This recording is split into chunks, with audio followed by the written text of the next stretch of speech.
Not been promoted.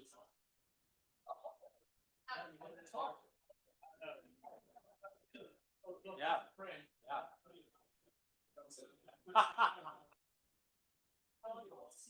Justin? Ladies and gentlemen, it's 5 o'clock. We do have a quorum, so I'll call this meeting to order.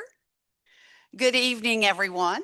I'm Sandy Polera, Board President, and thank you for being with us here in the Overlook Room tonight, and also those of you online.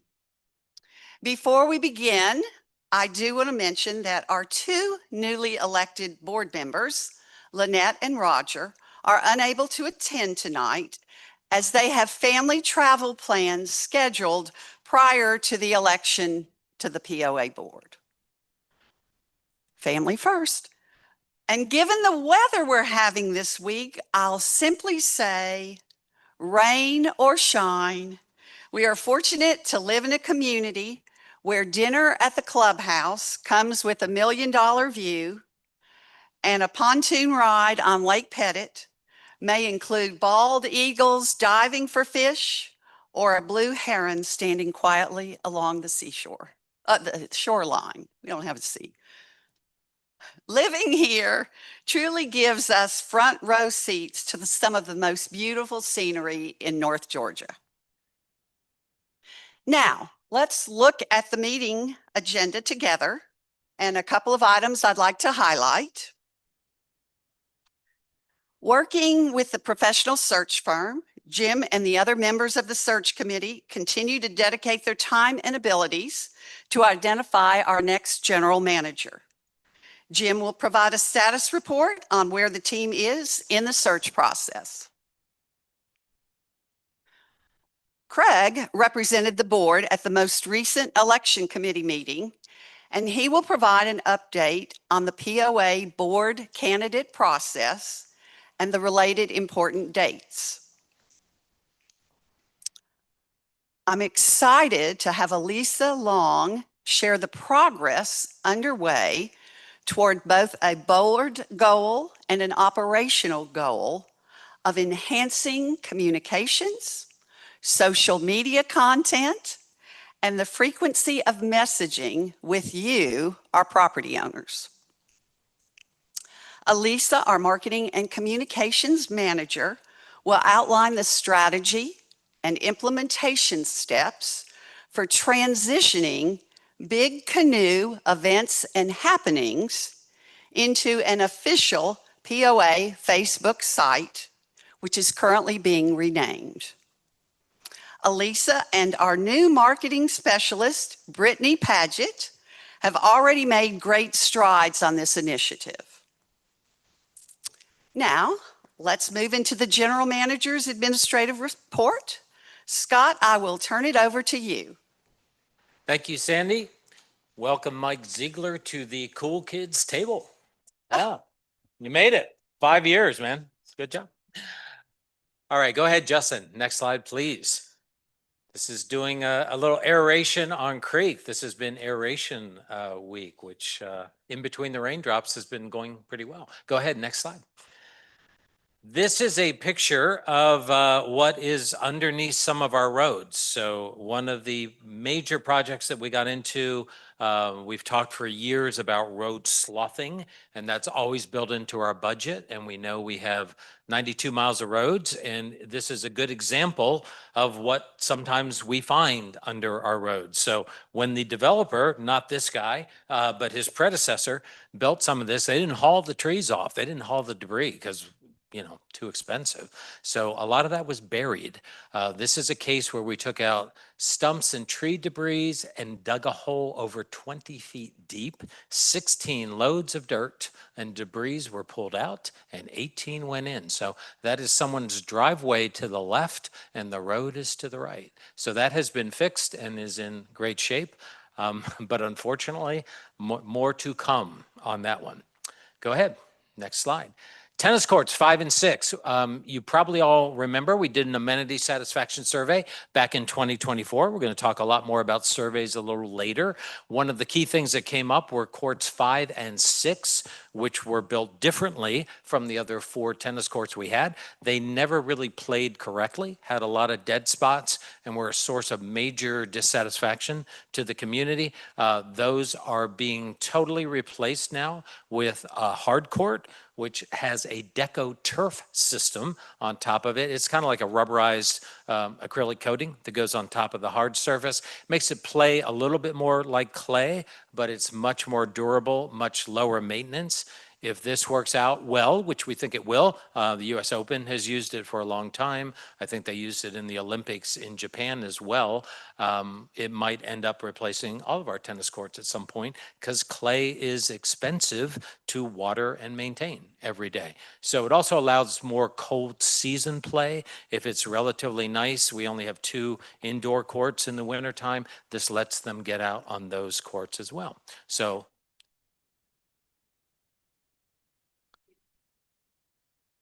we'll get them done as fast as we possibly can. Unfortunately, one of the bad parts about living here is there's very, very few vendors that we can get that will come up and do tennis court work, and they are incredibly booked in North Georgia. So this was the earliest they could get to us. They were supposed to be done by now, but unfortunately, with the way the weather's been working out, definitely slowed them down. But a few more weeks, it will be over, and everybody will hopefully be enjoying it. So sorry about that. It's just tough to get these people scheduled. No fault of our own. They're just swamped. No pun intended. Okay, go ahead. Next slide, please. Wildcat Fire Station. We are well under our way in construction of that new Station 7. That will allow us to reposition the fire equipment that we have behind the trash facility and move that into the Wildcat area.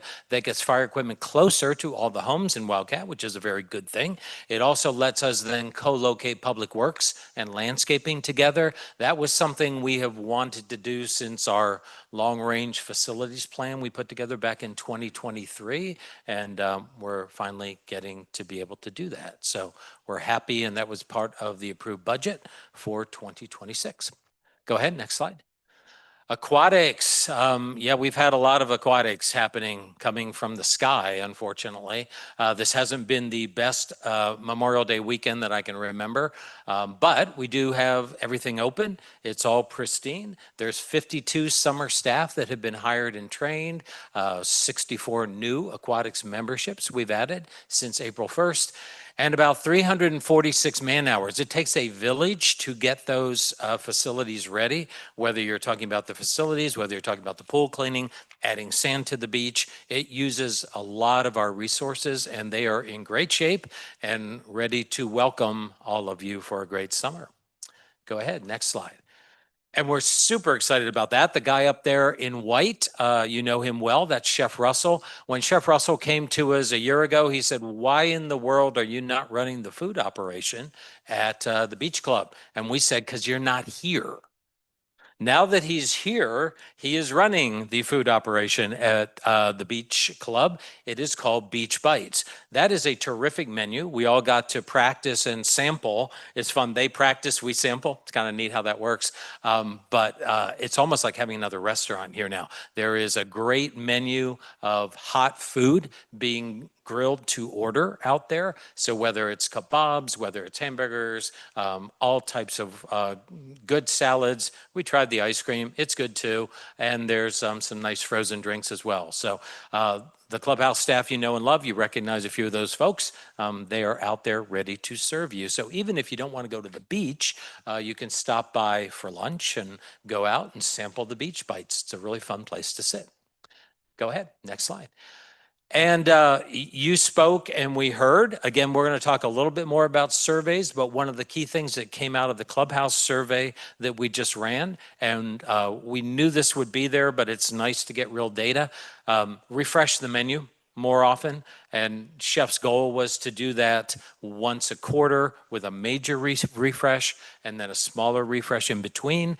He's going to be on that schedule from now on. So we just introduced 6 new menus this week. So You can see everything there from chicken parm to Southwest steak sandwich to we have trout on the menu. And that is not trout that is being caught in Lake Pettit. That is real trout that we're bringing in from outside. So delicious. The things that we've all tried and sampled are fantastic. So if you're just kind of like, wow, I wish there was something new at the clubhouse, there is. So come on by if you haven't been here for a little bit. Go ahead, next slide. Pettit Dam, not a whole lot to say, but I wanted to tell you that there's not a whole lot to say. So Pettit Dam permits, we're still waiting for the Army Corps of Engineers to issue their permit. There's 3 more that come after that until the Army Corps of Engineers finishes their work. The other 3 agencies will not do their work. So we're a little ways away from being fully permitted to start construction. So that means we will not be lowering the lake for the summer. I've gotten some questions about that. It will be just as it is. We're not changing the docks. We're not lowering the lake. Marina is business as usual for the hopefully very nice, warm, hot, sunny summer. In addition, we've all told you a while back, we applied for a hazard mitigation grant. Again, not because we need the money, because we have planned for the spillway, but we'd be foolish not to be good financial stewards for the community. And the money is available in the state of Georgia, and there aren't a lot of people who can meet the requirements to be able to get it. So we have gone ahead and applied for it, spent about a year working on that application. It is still under review in GEMA. We've heard from their management, and that's Georgia Emergency Management Association. After GEMA approves it, it goes to FEMA. So that will probably take a little while, but we hear that GEMA is almost done, and they will either forward it to FEMA or they'll come back to us with more questions. We should know in the next couple of weeks. Go ahead, next slide. We talked about surveys real briefly. We could spend the next couple hours on this, and we're going to show you more at the town hall meeting in July. But I just wanted to give you an overview because we took the board through some interesting slides on Tuesday, and they thought you would enjoy seeing some of this as well. So go ahead, next slide. First of all, why do we survey? There's about 3 reasons. The first is we want to replace assumptions with evidence. So all of us have friends. We all run into people at the clubhouse or get an email or something, and we're never sure, well, I like my friend, but is that my friend's view or is that the view of the community? So this gives us a sample size to know where the key issues are in the community, where we're doing well and where we need to improve. The other thing is it lets us identify and get the issues out early so we can address them before it turns into a big ask the POA thing or a big thing at the board meeting. And last but not least, Sandy will talk a little bit more about this too, and so will Lisa. You know, we're always trying to improve our stewardship, our transparency, our trust with the community, and hearing your voice and taking action on it is a good way to do that. So this is a little time frame of all the different surveys we've done since 2024.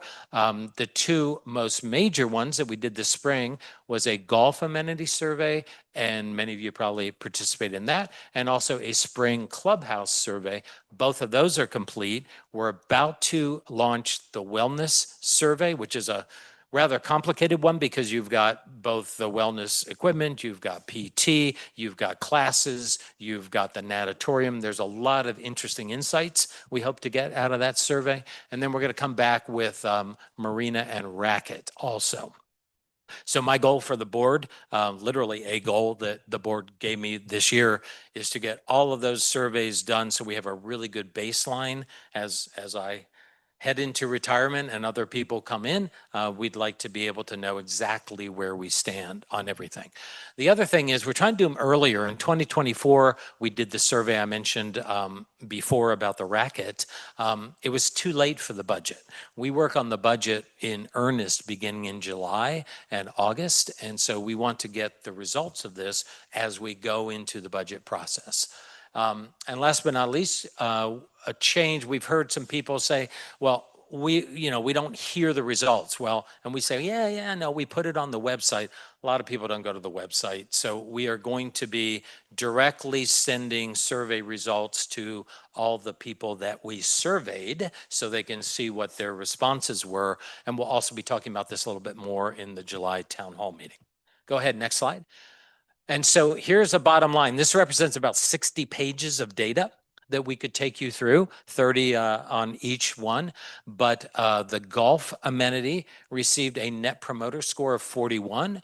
For those of you who may not remember what Net Promoter Score is, it takes your promoters, which are your top two boxes, the percent of them that are 9s or 10s on a 10-point survey, and it subtracts the percentage that are detractors. Detractors are anybody who answered 0 to 6 on the particular question. So it's very, very stringent. It only leaves out 7 and 8s. And those people are called passive. They're kind of like, it's okay, but it's not that bad, whatever.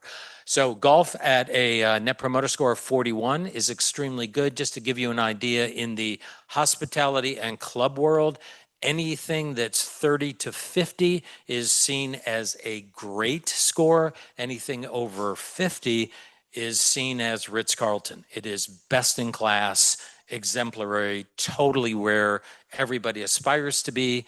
And we're getting closer and closer. And that's our goal too, is to get over 50 on these. So what we found on golf, very, very strong member satisfaction. So very, very high 83% rate of golf members saying good or excellent value of their membership, and very high retention of I will stay with my membership. A very loyal base continued. We had a Net Promoter Score in 2024 of 41. We're still there. And course conditions, which doesn't surprise us because we're coming out of winter, course conditions were the #1 priority. So if we think about moving from 41 higher, Lydell, Jameson, Mike have built some really detailed plans on how to improve some of those course conditions. Clubhouse, our pride and joy. We have had a 74-point NPS improvement since 2024. We were at -17. That's not a place you want to really be.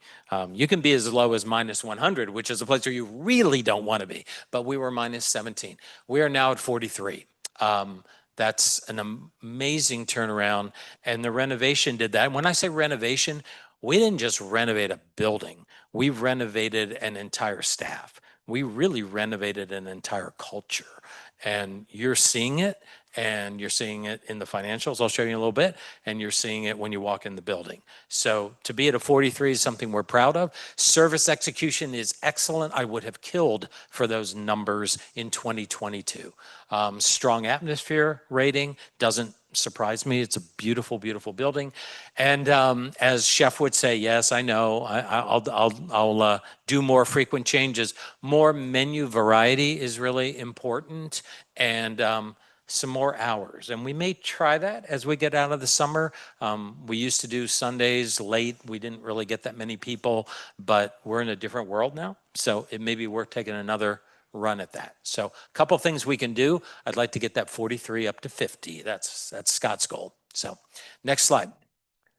And just how it all connects. From the survey design, we work in detail with the amenity managers. We actually just got some input from the planning committee for the next survey we're doing with wellness. Property owner voice, then we're making sure we're talking to people who use the amenity. Not hearsay, not, hey, I heard this or whatever. These are people who are paying. They're either memberships or they're pay as you go. And we can sort all the data, men, women, members, non-members, individual, family, we can do all of that. Some people ask me sometimes how we use AI. These things used to cost us like tens of thousands of dollars to do. We can now build them incredibly quickly and do the analysis even more quickly using all the AI tools that we have. So we're able to turn surveys now very rapidly and get extremely good AI analysis of these things, and it really isn't additional dollars that we're not already paying to our staff. So that's pretty good. Leadership review, we go back and we talk to all the amenity folks. They build plans on this. We'll talk to people like Golf and Greens Committee, and then we'll take that action plan and we'll be doing a community update in July. And like I said, we'll send the results out to the people who took the survey. And the idea is this wheel never stops. So you measure, you fix, you measure again, you fix. We'll try not to kill you with surveys, but this is the only way we get better. So go ahead, next slide. Property sales, real quick. We are sitting really at about 2015 numbers if you look at things. So on the market, there's 114. It's taking a little over 3 months to sell. Average list price, big disparity in there, but the average is 742. And like I said, if you look, it almost matches eerily the 2015 numbers. So a lot of, again, I said last month, a lot of variability in the market and a lot of variability in the world right now. And I think we're seeing a little bit of that in our sales. Go ahead, next slide. Switching over to financials. So the April financial numbers, this is cash, so cash from operations. If you look at operating assessments, basically exactly on budget. Capital assessments and CCF, also very, very close for the year. We're only $784 off of what we assumed as far as our capital assessments and number of home sales. Operating expenses are slightly better than budget in April. That's largely due to some underruns in payroll. We've got some open positions that we are desperately trying to fill in landscaping and golf maintenance especially. So that is contributing to a good variance, but I'd rather have the people, honestly. Amenity net income was $37,000 to the good in 1 month. You're seeing F&B revenues were $24,000 over budget. Golf revenues were almost $28,000 over budget. Golf rounds, back before we went into the monsoon, were 3,200 rounds versus a budget of 2,800. So we've had beautiful weather up until the last 2 weeks, and that has really helped our amenity numbers as well. Go ahead, next slide. Let's look at year to date, which is a really nice place to be. Operating assessments right on budget. Capital assessments are also right on budget. Operating expenses are 0.25% off of budget on $3.2 million of expenses. So thank you, Lydell, and all the team out there. Is amazing to be that close on that much money of expense. And the one that we are so excited about, amenity net income variance to budget year to date, is $250,000 positive versus where we thought we would be through the first third of the year. And you can see all that money, because everybody else did well also, all that money falls right to the bottom line. So net income before depreciation is $2.4 million, which is $260,000 better than budget coming out of 4 months of the year. Next slide. We'll show you comprehensive net income. Depreciation is also about right on budget. So therefore, net income through year to date is $258,000 to the good. So we're exiting the first 4 months of the year in a very, very strong financial position. Go ahead, next slide. And I think it's Jane's turn, if she can reach the mic. So while Jane is coming up, do any board members have any questions for Scott? Okay. Welcome.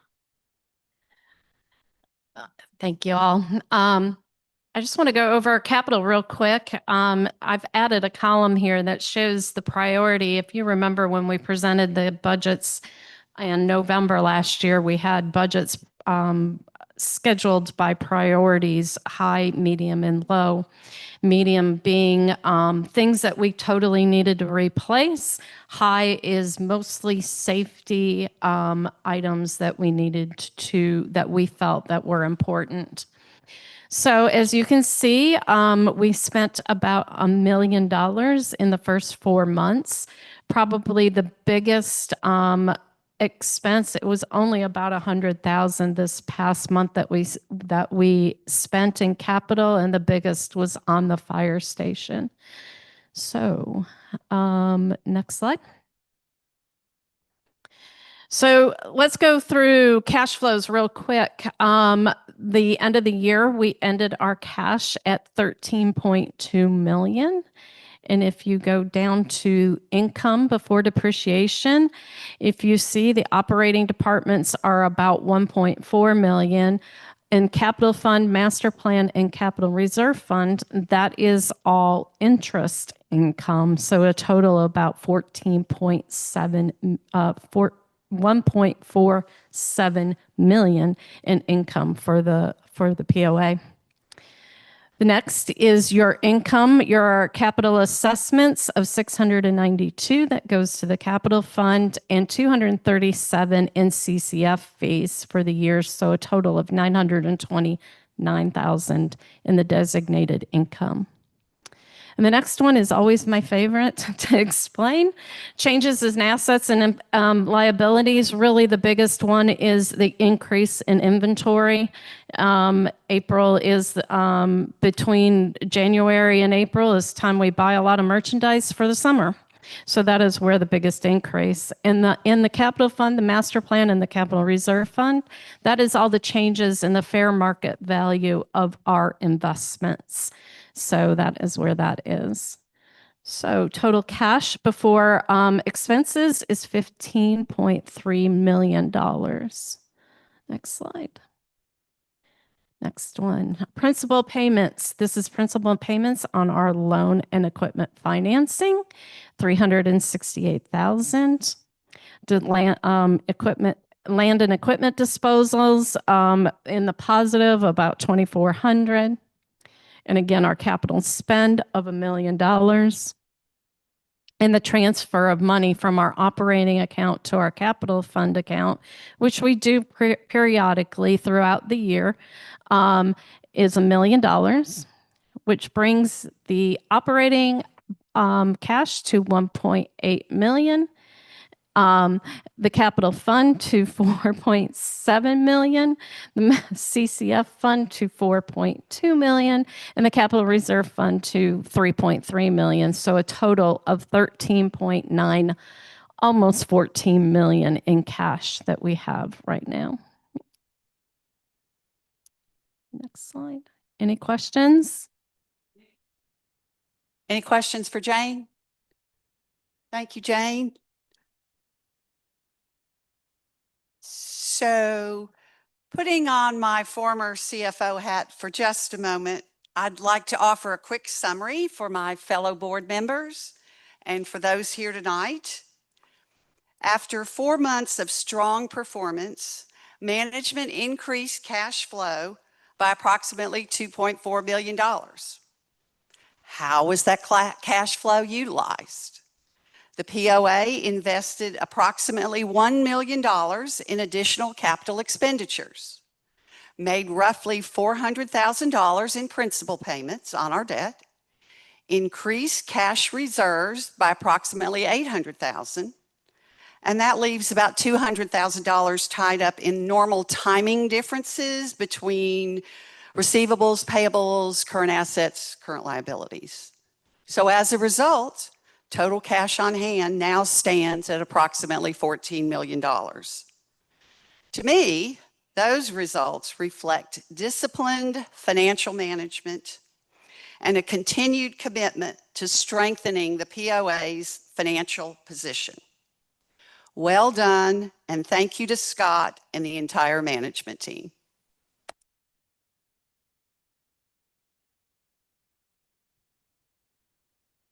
We will now move into the business section of our meeting agenda. The first item is approval of minutes. And Craig, will you handle that item for us? Sure, Sandy. We have 2 sets of minutes to approve tonight from our meeting on Tuesday, May 26th. Forgot about the holiday there.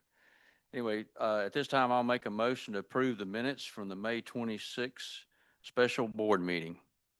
Do I hear a second? All in favor? Any questions, comments? I'll call for the vote. All in favor? Aye. No opposition. So that looks like we've got 5-02. Yeah. All right. And the second set of minutes, I'll make a motion to approve the minutes from the May 26th special board meeting executive session. Do we have a second? Any questions, comments? I'll call for the vote. All in favor? Aye. 5-02. Thank you, Craig. The next agenda topic is the General Manager Search Committee report. Jim, I know the property owners are anxious to hear your update, and you have the floor. All right. First of all, I just want to thank the search committee members that have really put a lot of time in so far. We have had 11 meetings so far on the search. Roger Hackler, Alan De Niro, Craig Price, Alicia English, Bob Bachman, Brian Galway. Very talented individuals and very good discussion. Some words I can't repeat, but very good discussions. So, a reminder, the nature of the position is very complex. And so as the applications are being reviewed, looking for somebody who has a lot of skills, both in the municipalities as well as the club industry. So it's something that keep in mind, it's not an easy position and it's going to be a hard person to replace in Scott Auer. Again, a reminder, social media does impact recruitment. Social media does impact people's perception of Big Canoe. And so hopefully I've seen a lot of positive on social media, a lot of negatives, but it's the way we are evaluated for people who are expressing interest in the position. Where we are right now, there's been a strong interest in the position. The solicitation phase has been pretty much completed, but the vetting phase continues as we continue to look at applications. We're approaching the interview phase, getting down to that part of it. And then after that will be the decision made by the board, negotiation phase, again by the board. And then the biggest thing after it's all said and done is the onboarding of a new general manager. How do we bring somebody on board to Big Canoe to understand our culture, understand our history, understand how we operate as an organization? And it's going to take everybody on the board, management area, as well as our property owners to help onboard whoever is the successful candidate. But again, please reassure, our goal is to be able to present finalists to the board that can do the job, that have the experiences that we're looking for. We're not going to find somebody that has every box checked. But our goal is to present candidates that will be very, very talented. Again, it's going to be hard to replace, and people say, we got to get somebody like Scott Auer. Good and bad, nobody else is like Scott Auer. So do appreciate it. Thank you. Thank you, Jim. And again, on behalf of the entire board and the entire community, we want to thank you and your team for the time and effort that is being given to this significant endeavor. The next business item is an election committee update. Craig, will you please share your report? Sure, Sandy. Even if you've only lived in Big Canoe a short time, you've likely seen the many ways property owners can stay engaged, reading POA emails, completing surveys and ballots, serving on committees, and volunteering at community events. Property owner involvement is essential in Big Canoe, the place we call home. Each year, 2 elected directors finish their board terms and 2 new directors are elected to replace them. We are now in the annual board candidate qualification period, which ends on June 30th. To help interested property owners learn more about board service, the election committee is hosting a board candidate information session on Sunday, June 7th at 2 p.m. in the Canoe Lodge. Candidate information packets will be available and current board members will be there to answer your questions about their service. Attending does not commit you to run. It simply gives you a chance to learn more and decide whether board service is right for you. As a Big Canoe property owner for 30 years, I can honestly say that serving on this board has been both enjoyable and very rewarding. You will not regret the opportunity to step up and help shape the future of Big Canoe. Thank you, Craig. Justin, would you advance to the next slide and let me just repeat that date that the informational session with board, election committee, and interested property owners is on Sunday, June 7th at 2 p.m. at the Canoe Lodge. And I also want to thank the work of the election committee. They have been working behind the scenes. John Reese is their chair, and they're working hard to make this process a solid process and help answer questions that potential candidates might have. Elisa, you are next on the agenda with enhancing property owners' social media content. We worked on that title, didn't we? Before I turn it over to Elisa, I do want to make a quick observation. Your board and general manager do listen to the feedback we receive from property owners. Over time, many of you have told us that you'd like more frequent communication, but that not everyone has the time to attend board meetings or watch lengthy videos.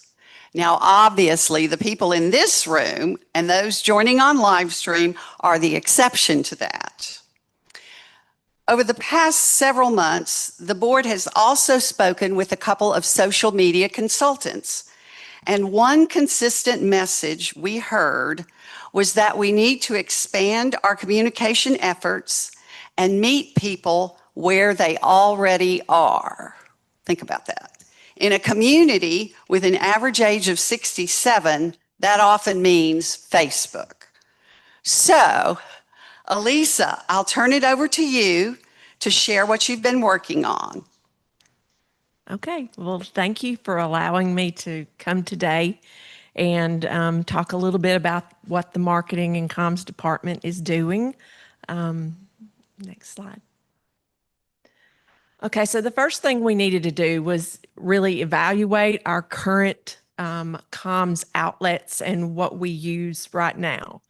I think our number one and most active outlet is, of course, Big Canoe Living.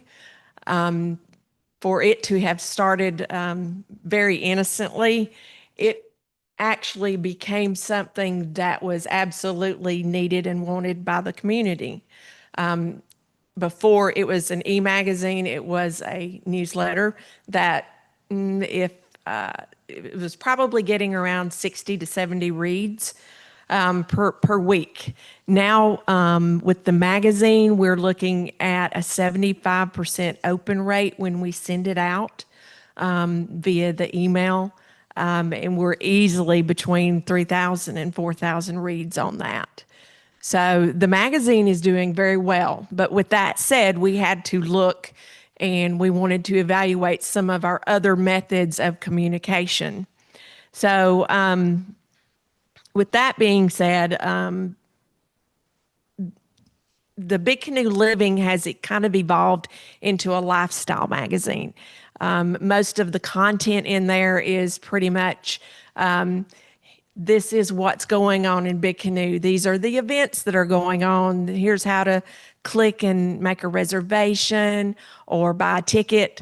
And those are the kind of things we're covering. We're covering very closely the amenities, what's going on in the amenities, and you can pretty much go find anything as far as events and that kind of thing in the Big Canoe Living magazine, which opens up some of the other outlets for different kinds of information.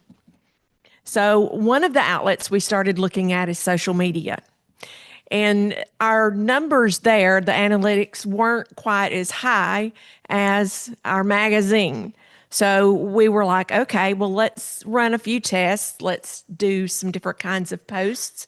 Let's see what we can come up with and see what changes. And one of the things that you guys probably can see just from sitting here is that once a month we come in and we really work hard. We develop this board presentation, and not as many people as we would like are able to consume this information. So that was one of the first places we wanted to start, was how can we get this information consumed more by the people in Big Canoe? So we started small, and we started with some posts that, go ahead and go to the next page. Okay. We started with some small posts just to see, well, what will happen if we change the content of the posts and even what we're saying in the posts. And what happened was the first time we did this, we were posting and it came straight from the board meeting. So it had already been covered, but we had a 1,200% more view than a typical post when we were looking at the analytics. And then on some of the other posts you might see up there, the trash facility. Now, it's not the most attractive thing in Big Canoe. We'll put that out there, but it is important. It is important to all the property owners, and it is important for it to be functional and well kept. So on that one, one of the photos received 16 times the normal interaction rate. So it didn't take us long to kind of figure out, let's evaluate what we're posting on social media and make sure what we're doing is the correct thing. Well, can you go back to the previous slide? I'm sorry. Okay. So one of the things we were doing, we were recycling a lot of information from Big Canoe Living and placing it on social media posts. And that wasn't helping us. And it hasn't been helping us. So what we're doing now in the future is we're going to say, okay, Big Canoe Living, it's its own thing. We're going to let it be in the sunshine. We're going to let it do its thing. We have a really good following there. But we are not going to post the same things from Big Canoe Living on social media. So what we're looking to transition our social media into more of a real-time news and information about Big Canoe. And what that does is it makes the content shorter, more easy to consume, more visual, because you're posting one picture, two picture, that kind of thing. So, and that's what seems to be happening, is that on all of these posts since we started this, the engagement rates are just beyond what we've seen in a long time. Now, when I say we're going to do something different from what's in Big Canoe Living onto the social media, we are still going to post, well, this event is happening here. Here's how to buy a ticket. But it is not going to be the main source of information as far as what's posted on the site, as far as the Facebook and Instagram site. Okay. Okay, so more about how do we get where we want to go. Next slide. Yes. Okay, so we've already been working or started working with the amenity managers, the operational staff, and said, okay, we need input. We need to know what you're doing, and we are going to help communicate to the property owners, this is what we're doing. So what that does is increases transparency, because you're going to know what we're doing. You're going to know that a new fire station is being built up on Wildcat. Well, what's that? You know, all that dirt that's being moved right there. So instead of waiting for the questions to happen, we're going to try and get in front of them so that you can read about them, know it's there, know what's happening, and then, I don't know, maybe therefore develop some more trust for the POA. So this is not going to happen overnight. This is a work in process. Right now, our name for our Facebook page and also our Instagram page is Big Canoe Events and Happenings. I don't think that really is a good name for where we are right now. Big Canoe Living is perfect for our magazine, but we want to transition to a name that is better suited for the information that we want to disseminate to everyone and all the property owners. So, you know, I'd love to tell you that the new name is Big Canoe POA, but all of these kind of things have to be approved by Facebook. So we are in the process of transitioning. So not only the content, but the name as well on our social medias.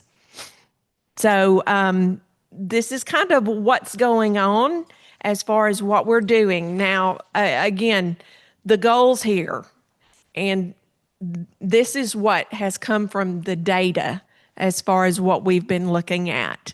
Property owners are engaging more when the communications are shorter. It's a fact. I mean, it's not something I'm just saying I think. It's a fact. It's easier to consume. So they're engaging more when it's easier to consume and easier to read. It's more visual. They like pictures. When it's more immediate, when it's happening right then, and more relevant to everyday life in Big Canoe. So that's where we want to go. We're headed in that direction. And this is my presentation, I guess. This is, if you have any questions. Anybody on the end. board have any questions for Elisa? Huh?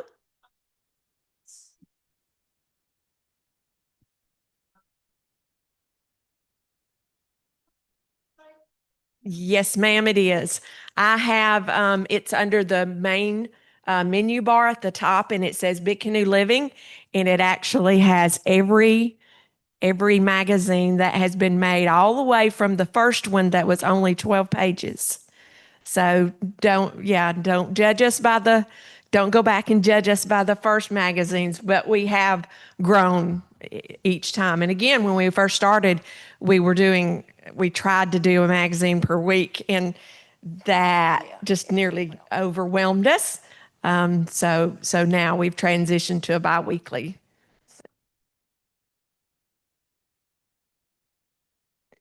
Now that will live on the social media pages, and it'll stay on the feed.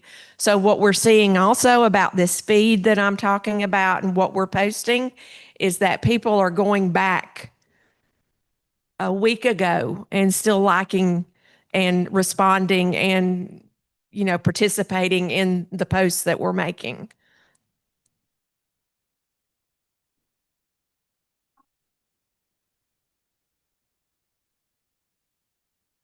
Yes, ma'am.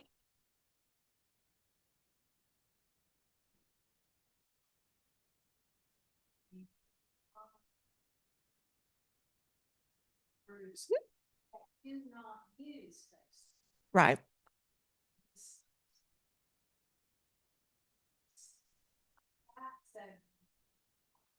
Okay. Well, I'm sorry. So let's let Elisa answer this question. We are not moving into the Q&A at this point in time. We started letting questions come from the audience, and what we really need to do is conduct our board business. Then we will conclude the meeting and we'll throw open questions and answers. And I promise you, we're not trying to slide anyone, but please, let's answer Carolyn's question. But then if you don't mind, let's please hold the questions to the end. It just makes things smoother. And Sandy, you want me to get her to ask it again on the mic so the recording has it? just Alicia can just repeat the question. Okay. We still have, or quickly, we still have several outlets that all of this information is going to. We have print, we have the posters in the post office. We have slides on several TVs, one at the post office, one at the swim club or beach club, sorry. So we still have different outlets that will get this information out there.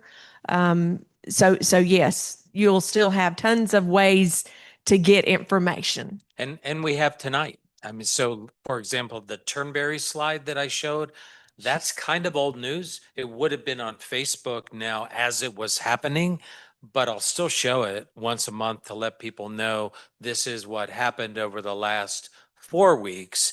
But we're finding that, people want to know, they want to know now. So. Thank you, though. Great question. And Scott, I might repeat something I think I heard, and one of y'all can correct me if I'm wrong. So the content belongs to the amenity managers and the operations team, and the board and Scott, and then marketing's job is to package it into snippets, and we provide the pictures and push that out. So we're trying to get real time. We're trying to be the Big Canoe counterpoint, if you will, to neighbor. It's our communication vehicle. And so I thank y'all for your engagement tonight, but we do need to get back on track with the agenda, and we won't forget any questions in Q&A. The next agenda topic is the President's Award, the POA Board President's Award. Each year at our July Town Hall meeting, the board presents the President's Award to an outstanding Big Canoe property owner, someone who's really made a difference through their volunteer service and leadership in our community. Think about the friends you volunteer with. We're looking for individuals who generously give up their time and whose efforts truly reflect the spirit of volunteerism here in Big Canoe. I encourage you to nominate that volunteer neighbor, that friend, for this prestigious award. The nomination form will be in tomorrow's Big Canoe Living magazine, and submissions are due by 5 p.m. on Monday, June 15th. June 15th. We'll present the award at the town hall meeting on Saturday, July 25th. And remember, we moved that date as well. July 25th is town hall because we're combining it with the board meeting. Is there any other business, colleagues, to come before the board this evening? Hearing none, that concludes the business portion of tonight's meeting. At this point, I'd like to close with a few remarks to the community. Serving on the Big Canoe POA board sometimes gets portrayed as a difficult or thankless job. From time to time, friends say to me, I could never do what you do. But the reality is quite different. You elected 6 of us to represent you, to protect property values, to preserve and enhance our infrastructure, to make informed decisions in the best interests of the community, and remain fiscally responsible. It is a responsibility that we all take very seriously. At the same time, it is deeply rewarding. Property owners regularly stop and thank me for serving. And I know my fellow board members also have that same experience. These conversations matter. They remind us that people care deeply about this community and appreciate the work being done on their behalf. Big Canoe is fortunate to have incredibly talented property owners who care about this place. So, heads up, if one of us calls you and asks you to consider being a board candidate, I hope you'll give it serious consideration. Serving as a volunteer on our POA board is important. Having a strong community depends on people willing to step forward and serve. That concludes my grandstanding, and it concludes my closing comments. Do I have a motion from the board to adjourn? Do I have a second? Second. All in favor, please respond with aye. The ayes have it, Craig. That does conclude the board meeting for tonight. We will now move into the question and answer portion of our agenda. First, we have a few ground rules I'd like to cover. We will take one question per property owner initially. Please state your name and your lot number. We have a 3-minute rule for each question. Our timekeeper tonight is Rich, who has green, yellow, and red cards to keep us all on a 3-minute per question time frame.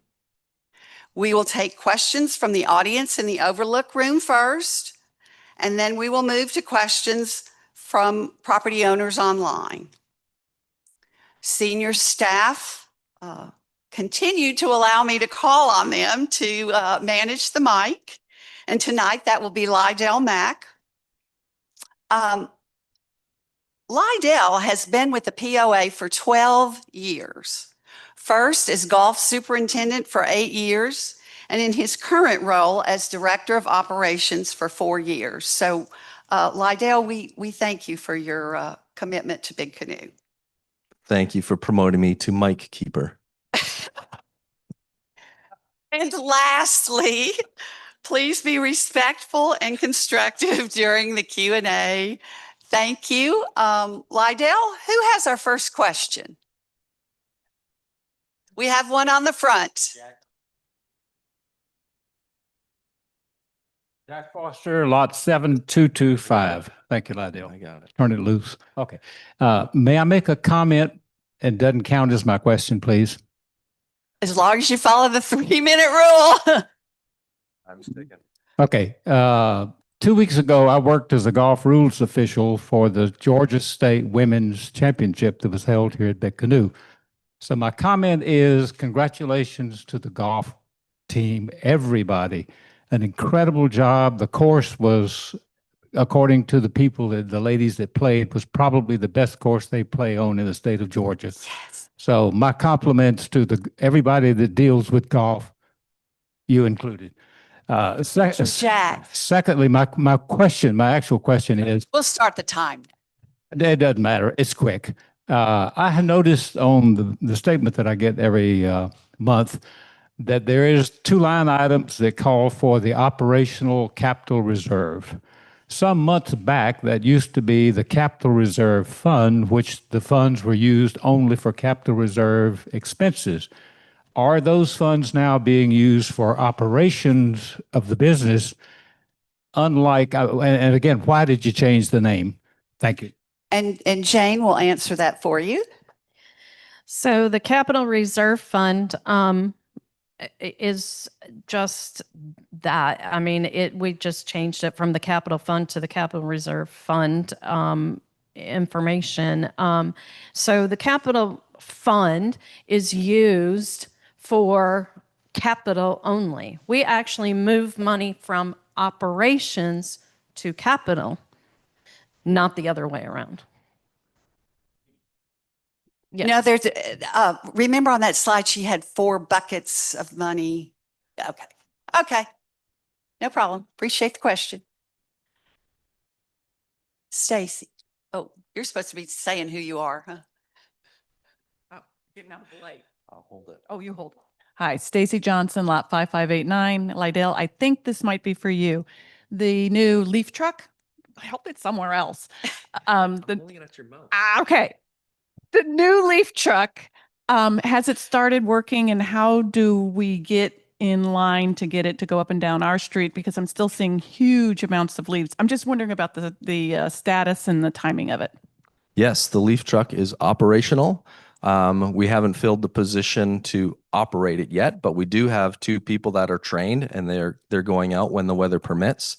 We have found it doesn't do its job very well when it's raining or after rain. The leaves suck up better when they're dry. So we've been delayed due to weather for a little bit, and we're just attacking where we know there's known problems. There's a lot of steep places where leaves have been gathering forever in Big Canoe. So right now we're just attacking our trouble spots. Then we're going to go through every primary street when those are all done, secondary streets when those are all done, tertiary streets. And since this is our first year doing it, I really can't estimate the time it's going to take to do that. So we're just kind of learning still at this point. But yes, it's here, it's working, and we are using it. Another question in the room?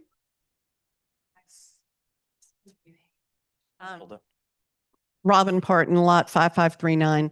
I have a couple of quick questions. I'll be well under the 3 minutes since he was able to make a comment in addition to his question. One is about amenities registration. Our current registration systems are confusing and inefficient. Even minor changes require multiple phone calls and text messages. I was told by a Racket Club employee that a system capable of managing all our amenities registrations would cost about $20,000. If that estimate is accurate, I think it's reasonable to ask why we're still relying on an outdated system. And also, it would be an immediate huge help if we could put a camera out so that we could see the condition of the courts in the morning, because whether they're wet or not is always a big deal. The other question that I have is, the board appears to vote unanimously on most matters, which suggests that substantial discussion happens outside the meetings that we can attend as residents. Because POA meetings often seem more focused on sharing information rather than open deliberation, I would like to ask whether residents could be allowed to observe your business meetings. I think greater visibility into your discussions would help us understand the content behind your decisions. So I'd like for you to consider that. Okay, Robin, so that was 2 or 3 questions. So let's back up and start with the first one, which was about Racket.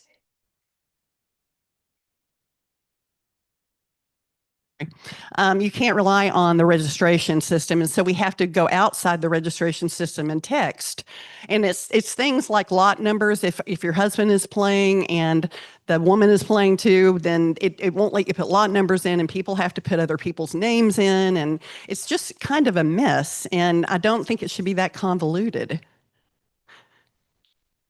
So I'll start with, I haven't heard that before, but I will ask. Okay. And the other thing is, part of why we do, remember I said the first reason we do surveys is, as we're building the Racket survey right now, we're especially paying a lot of attention to pickleball because there's been a lot of comments about pickleball. Pickleball's exploded here compared to what it was in 2024 when we last did the survey.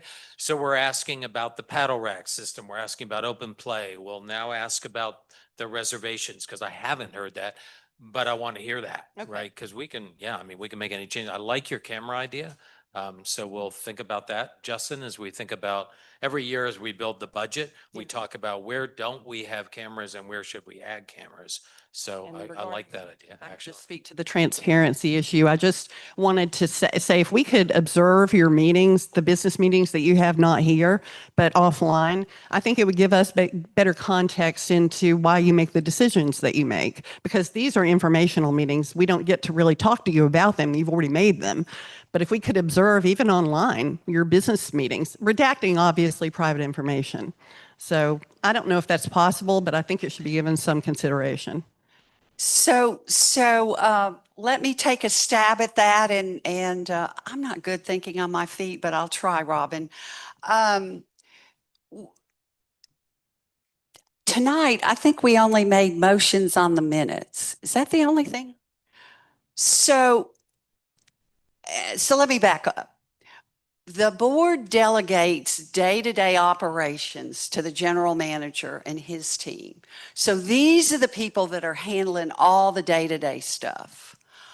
Our focus is supposed to be looking out 3 to 5 years and planning. So, every other month, Rich will talk about what the planning committee is doing.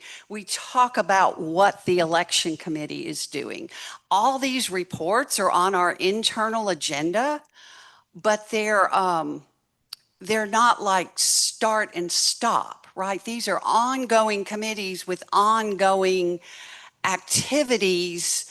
So we're not going to be taking motions every month, but typically on the minutes, the votes are, we review them internally, we circulate them, and we redline if we made a mistake on who was in attendance or whatever. So by the time those get here, those pretty well should be unanimous from those votings. When we meet, help me out, what was something we voted on? Oh, last month. We voted publicly on the declaratory judgment. We announced that we had,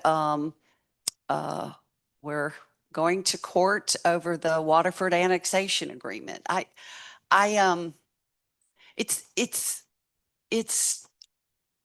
don't know how to say other than it's longer term project work. It took us 4 years to start and complete the clubhouse, you know, with all the bid process and all the find the money and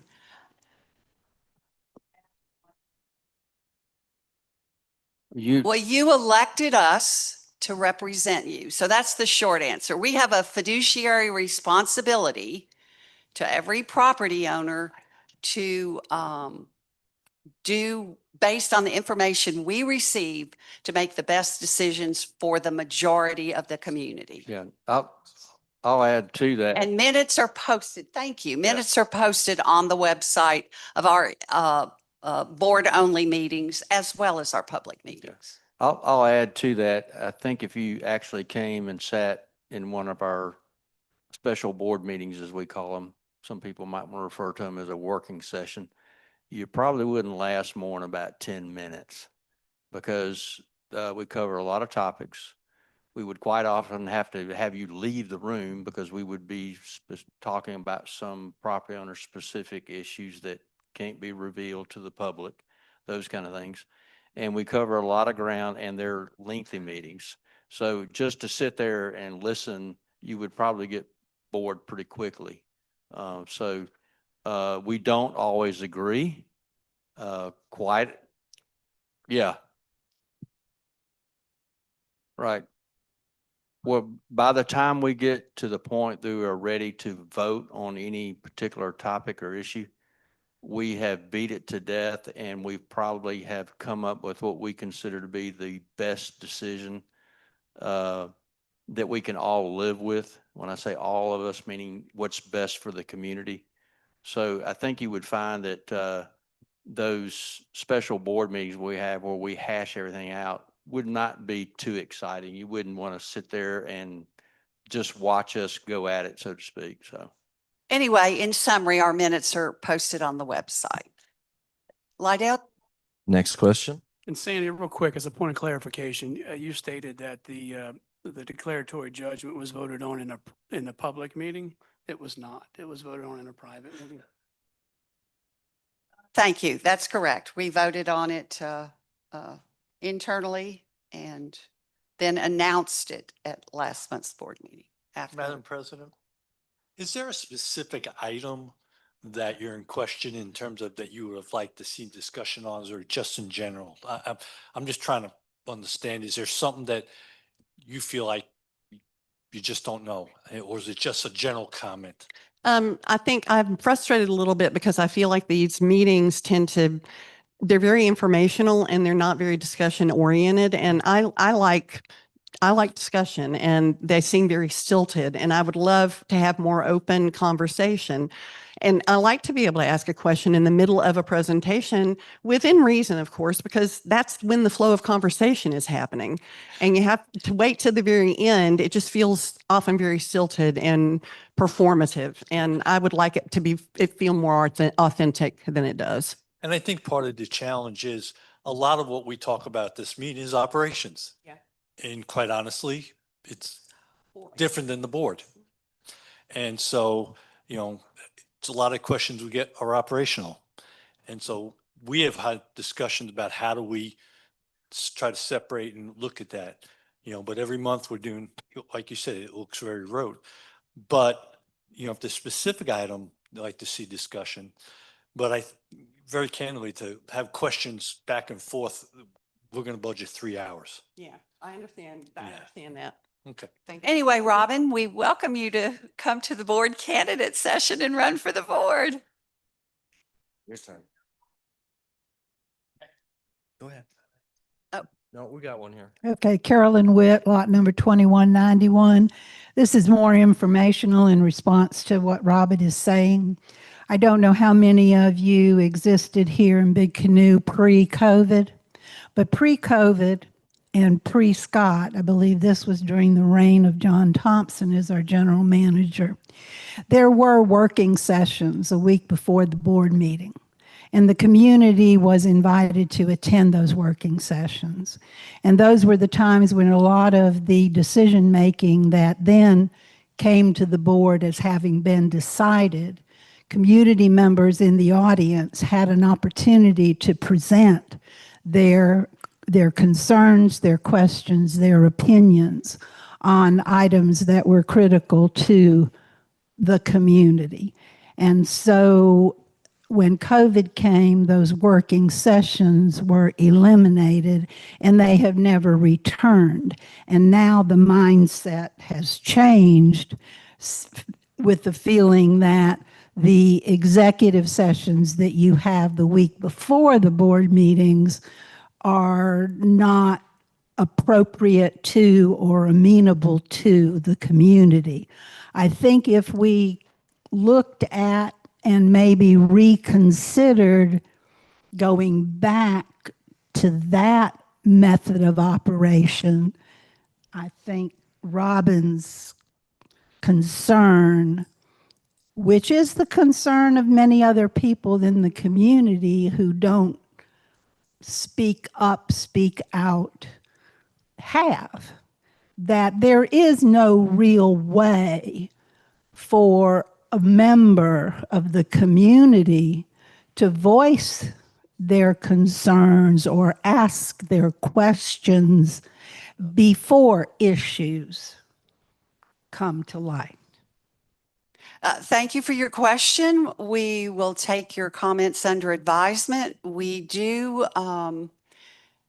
board members spend a lot of time. We all have committee assignments. And one point of clarification, there is a difference between an executive session and an open session. In executive session, by law, by state law, we talk about contractual matters, personnel matters, matters of a competitive or strategic nature, and that is not open for public consumption, if you will. Yes. Oh, yeah, I miss legal, yeah. Hi, Barb Tomlin, 9362. Quick comment and a very quick question. Robin's comments about pickleball, I'm surprised that hasn't come up before. I'm really glad it has. It becomes very, very cumbersome to play in a group. We have 8 women, for instance, that play on Friday, and the only way we can communicate back and forth about filling that time is by text, and it becomes very, very difficult. If you talk to Jess, I'm pretty sure there's an app that can be purchased. Number I heard tossed around was 20,000, but I believe, and I don't want to, I believe it's positive that she feels she can meet that within her own budget, which would help greatly. So appreciate you looking into it. Other question I have is for you, Jim. Just wondering, what is the target date that we're looking at to fill the position for the general manager, number one? And number two, have you been generally happy with the amount of responses that you've received for that position for potentially qualified candidates? Yeah, we do feel good about the applicant pool that we've been exposed to so far. September 1st is the goal, to have somebody on board by September 1st. So we have built into the budget, built into the time frame, a 30-day transition period between the old going out general, not old, but going out general manager and a new general manager as part of the transition. One of the things we've asked Scott to do is to create a transition plan there. So that is the goal. I'm very confident we will meet that goal. And we've been pleased with the amount of response to and the quality of applications. Do we have any other questions in the room? If not, we'll move to online. Well, one question, and then we'll cover the room and we'll come back. Carolyn, Justin. Okay, we have a couple of questions online. The first question is from Mike Wiggins, lot 7307. Has the court set a hearing date on the request for injunctive relief and the amended complaint against the developer? And when do you expect a ruling on the claims? No date has been set. There is no new information to share with the property owners at this time. Okay, thank you. The next question is from Whitney Grand, lot 2918. Regarding the Northgate entrance lane closure, what more can be done to expedite the work to reopen all lanes? The delays are only going to get worse with summer traffic.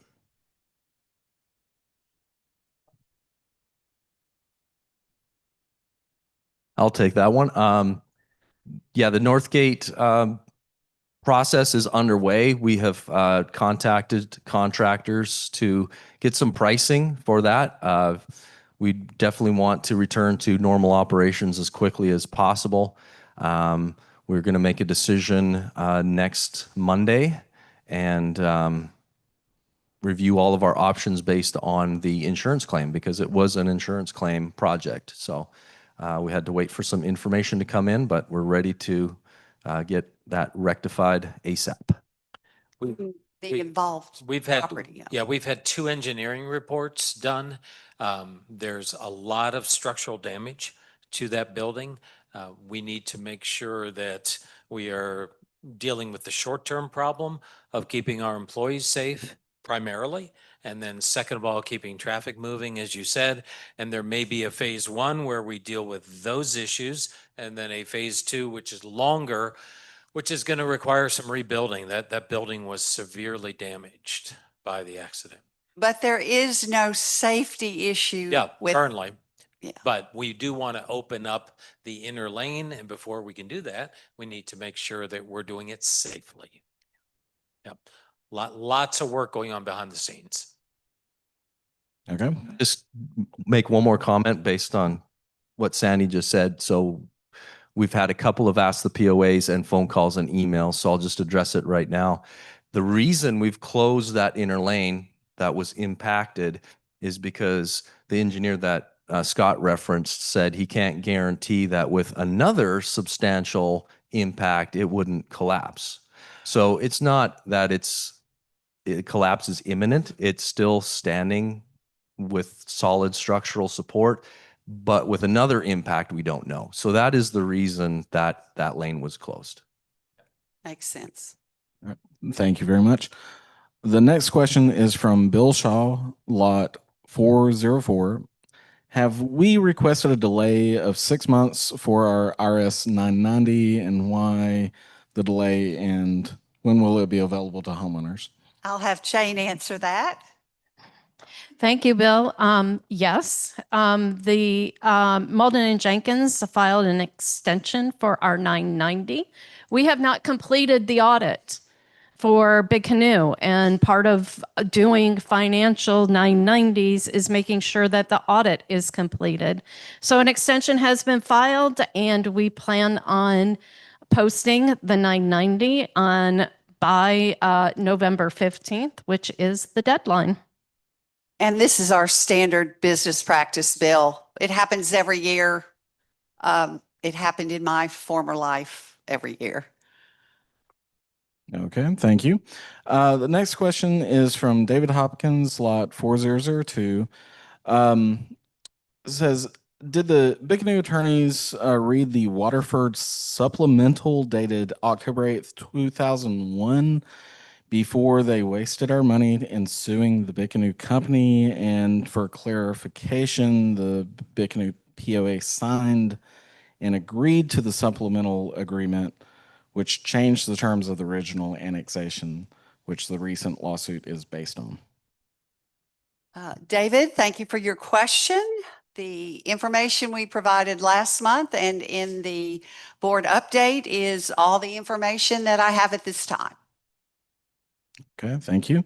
And that is all the questions we have online right now. And I think we had a question in the room. It's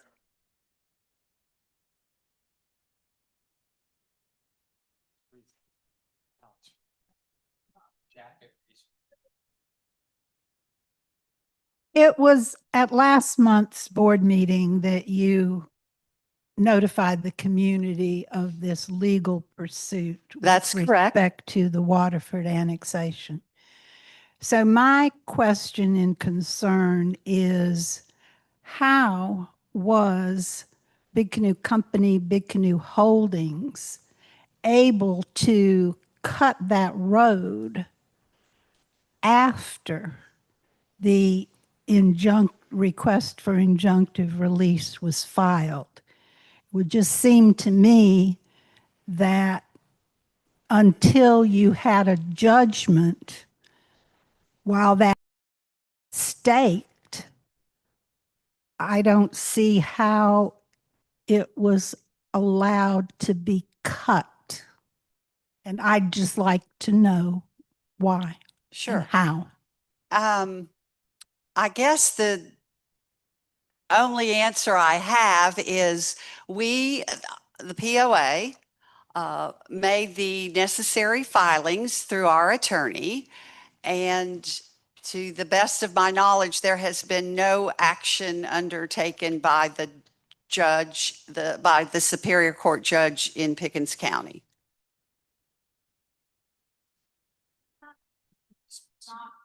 Acted on.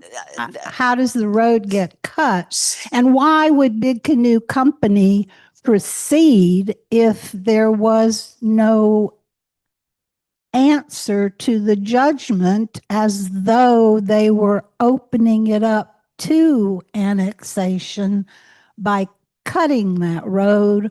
Or is that road not a part of the annexed land? Is it part of the current? I don't understand, and I'd like to understand, because I don't want to have ill feelings towards our developer for no sound reason. So there are a lot of other people that question that as well. So Mike, I'll go first and then I'll let you add whatever comments you want. Also, at last month's meeting, right before I talked about the declaratory judgment, I talked about the developer's easement rights and the numerous documents that the developer has easement rights to. So, yeah, they can build roads. They're the developer for Big Canoe. Anything you want to say better than I just did, Mike? So even though you don't know even though you don't know that that area can be annexed, the developer can still build a road. Okay. Any other questions in the room? Stacy?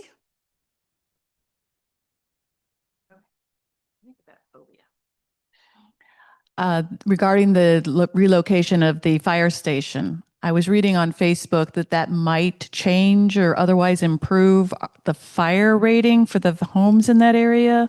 I don't know how that works. Is it going to change anything?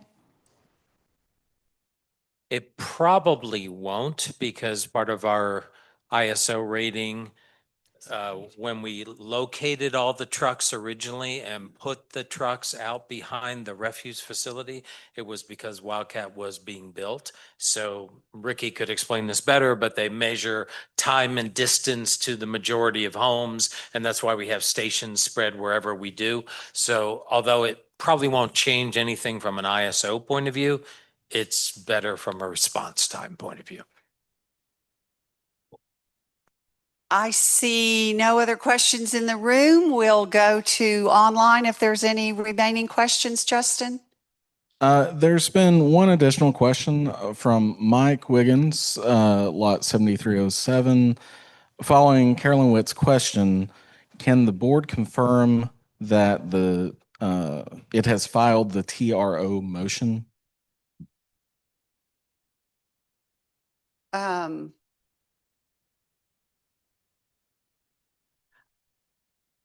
To the best of my knowledge, the declaratory judgment has been filed. The TRO, temporary restraining order, has, I don't know. How's that for the real answer? The attorney has not notified us one way or the other.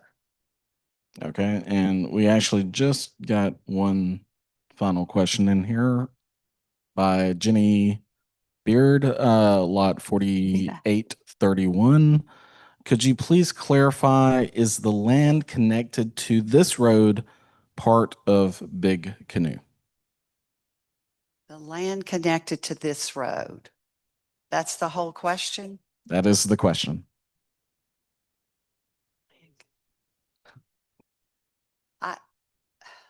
Yeah, I'm not sure. I'm not sure What the exactly question what is. she's talking about from a boundary point of view. I don't know. Yeah.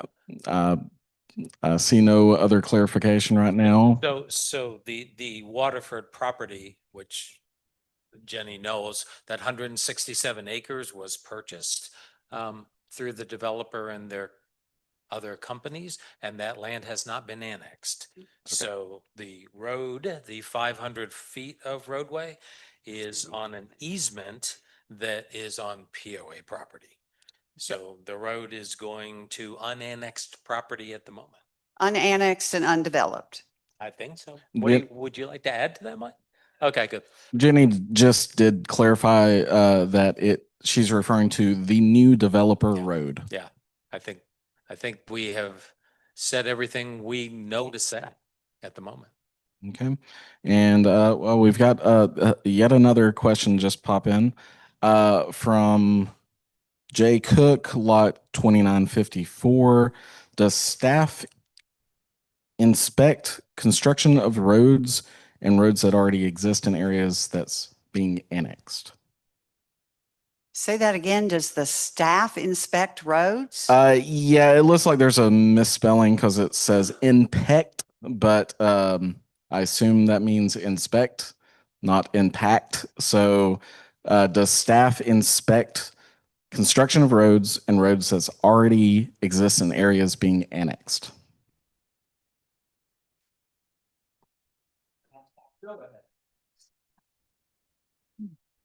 Sometimes I have to talk. The developer builds the roads to standards, and those roads are not inspected by the POA. No, Because they're not our roads. And when our roads are complete, we turn them over to the POA via a deed. Okay, thank you very much. And that is now the last question we have. All right.